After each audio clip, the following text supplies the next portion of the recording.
Okay, so we're talking about follow up now.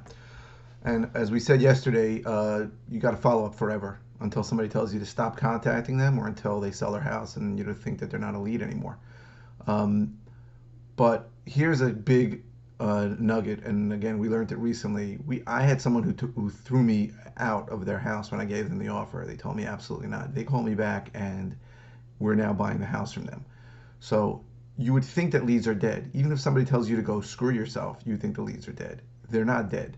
Their circumstance could change in a year, in 2 years from now, and they may need someone to buy their house, and you're the only person who's been following up with them, even though they told you to F off 6 times over the last year. So you think leads are dead, but they're not dead. Stay with them forever. I can't tell you how many leads I killed because I thought they just weren't the pleasant people over the years who may have one day sold their house to somebody just like me.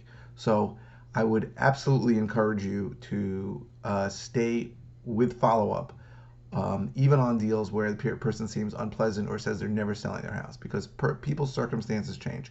Your job as a follow up marketer, and again, 70 to 80% of your deals are going to come from follow up, is to stay top of consciousness for the person when their circumstances change, because circumstances change all the time.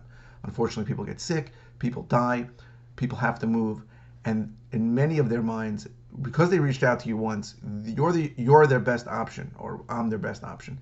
So as a real estate investor, being their best option, even though the circumstances were wrong when you first spoke to them and they gave you a crazy price, circumstances change and they need to sell and they think that you are their best option. That's not going to work every time, obviously, but it's enough deals where you need to stick with it, even on deals where you think are dead because the person's not nice or the person tells you to go to hell.